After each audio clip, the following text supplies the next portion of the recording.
The atmosphere of Xylos Prime was not merely heavy. It was a physical weight, pressing down with a grit of pulverized rock and a metallic tang of burnt circuitry. The Vanguard blade, a battered but reliable dropship, bucked through a sky choked with perpetual ash storms. Its descent a jarring tumble toward a landscape of endless, gray dunes. Agri-world, they had called it. Inquisitor Valerius, standing by the viewport, saw no trace of green, no verdant fields that promised sustenance to the Imperium, only the skeletal remains of irrigation towers, jutting like broken teeth on the horizon, bore testament to its former purpose. The war, brutal, protracted conflict against an unyielding Xenos threat, had stripped Xylos Prime bare, leaving behind a scarred, dying world. Valerius felt it before his boots even touched the ground. A gnawing unease that went beyond the usual grim anticipation of a war zone. It wasn't just a visible devastation or the omnipresent reek of ozone and death. It was a subtle discord in the air, a faint, psychic hum beneath the cacophony of distant artillery. More disturbingly, he felt an echo of that discord within his own small retinue. A tremor of unease he knew was not born of simple apprehension. Adept Lyra, his young, brilliant data scribe, usually a whirlwind of efficient calculation and precise observation, stood unusually still, her pale fingers, typically flying over her data slate, clutched it like a lifeline, her knuckles white.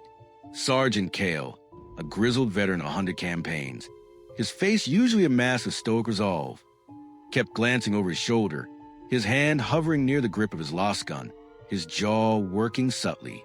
Anything to report, Adept Lyra? Valerius's voice was calm, a low rumble that cut through the dropship's groan. He didn't look at her directly, his gaze still fixed on the approaching wasteland, but his peripheral vision noted her flinch. Lyra cleared her throat, her voice a little too high. Readings, they're erratic, Inquisitor, atmospheric anomalies, energy signatures fluctuating wildly. Nothing concrete, nothing identifiable, but the patterns are inconsistent with typical planetary bombardment. She hesitated. And I feel it too, sir. A pressure, like static electricity, but deeper. Valerius finally turned, his gaze sharp. Deeper, Lyra? Elaborate. Just a sense of wrongness, she admitted, shrinking slightly under his scrutiny. The raw data is conflicting, but my intuition, it screams. There's a resonance. Inquisitor, like the very fabric of reality here, is strained. Sergeant Kale finally spoke, his voice a gravelly whisper. The men feel it too, sir, an itch beneath the skin. Dreams, sometimes, not of fighting, but of empty spaces. Things that shouldn't be there, at the corner of your eye. He shifted, adjusting his posture, a habit of a man trying to look unconcerned but failing. We've seen ugly things, Inquisitor, but this feels different. Colder, and it follows you, even inside the ship. Valerius narrowed his eyes. Lyra, with her sense of psychic awareness, and Kale, with his hardened but intuitive soldier's instinct. Their combined unease was a red flag. He had chosen them for their keen perceptions, not despite their quirks, but because of them. This world has bled for decades, Sergeant, Valerius stated, his voice now edged with a cold command. Such suffering can leave scars, even on the ether. But we are here to discern if those scars are merely residual trauma or something more insidious, something actively festering. He turned back to the viewport as the dropship finally settled with a jarring thud, kicking up a cloud of ochre dust. Prepare for deployment and remain vigilant. Every shadow, every whisper, every stray thought, they bear scrutiny. The ramp lowered with a hiss of hydraulics, revealing a scene of utter desolation. The air was thick with ash and the distant thrum of artillery. Silhouetted figures moved through the haze, the scattered remnants of the Imperial Guard, their tattered banners drooping in the still, heavy air. The Vanguard blade had landed in the middle of a temporary forward operating base, a hastily erected collection of sandbagged emplacements and canvas tents, nestled precariously among the ruins of what might once have been a processing plant. Valerius stepped out, the heavy silence of the ash waste momentarily broken only by the crunch of his boots on the gritty ground. He drew a slow breath, tasting the dust and the faint, metallic tang that Lyra had mentioned. It wasn't just a feeling anymore, it was palpable. The air itself seemed to hum with a suppressed agony, a silent scream that resonated deep within his bones. This was no mere agri-world scorched by war. Xylo's prime was awound, and something unnatural stirred within his festering depths. And his retinue, he knew, felt it too, each in their own way, making them both assets, potential vulnerabilities in the coming darkness. A gaunt, dust-caked figure emerged from the shifting gray, his fatigue streaked with grime, a tarnished lieutenant's insignia pinned to his collar. His eyes, sunken and bloodshot, held a weary resignation that spoke of too many sunrises under a hostile sky. He saluted, a gesture more habit than conviction. Inquisitor Valerius, I presume? Lieutenant Kalen, of the 143rd Cadian Shock Troops. We received your priority transmission. His voice was raspy, dry as the ash itself. Welcome to Xylo's Prime, sir, such as it is. Valerius returned the salute with a curt nod. At ease, Lieutenant. My retinue and I require immediate access to your command staff and any records pertaining to unusual phenomena beyond the scope of conventional Xenos warfare. His gaze swept over the makeshift base, noting the nervous energy, the way the guardsmen moved with an almost frantic purpose, yet never quite settled. Kalen's lips thinned, a shadow of pain crossing his face. Unusual phenomena? Sir, every day here is unusual. The war itself has been off lately. The enemy's tactics, their movements, they don't make sense. Sometimes they just vanish, then reappear miles away, as if reality folded itself to their whim. He ran a hand through his matted hair, stirring up a small cloud of ash.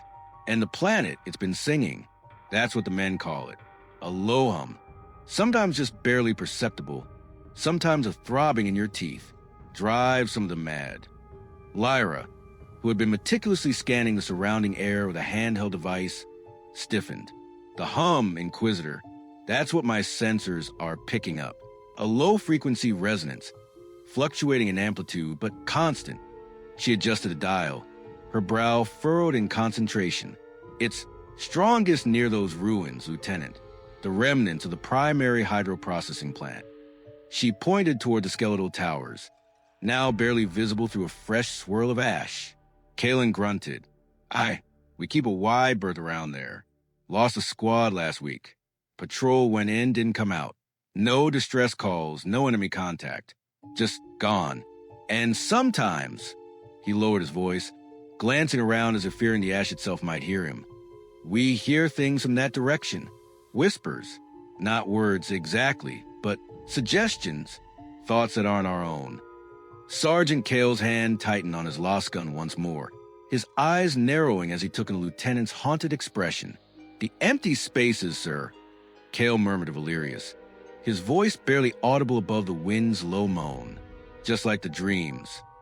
Valerius felt a cold certainty settle in his gut. This was it, not mere battle fatigue or a failing agri-world, but something deeper, something reaching out. Lieutenant, prepare a detailed briefing for me. I want everything you have on these disappearances, these singing phenomena, and any reports of psychological distress amongst your troops. Specifically, those dreams. No detail is too small. Kalen nodded, a flicker of something almost like hope, or perhaps just relief at sharing the burden, appearing in his tired eyes. Yes, Inquisitor. Follow me. Our command post isn't much, but it's sheltered from the worst of the ash storms. As Valerius followed the lieutenant, Lyra walked beside him, her data slate now displaying complex wave patterns that writhed and spiked erratically. The resonance is almost certainly psychic in origin, Inquisitor, but it's unlike any natural background radiation I've ever encountered.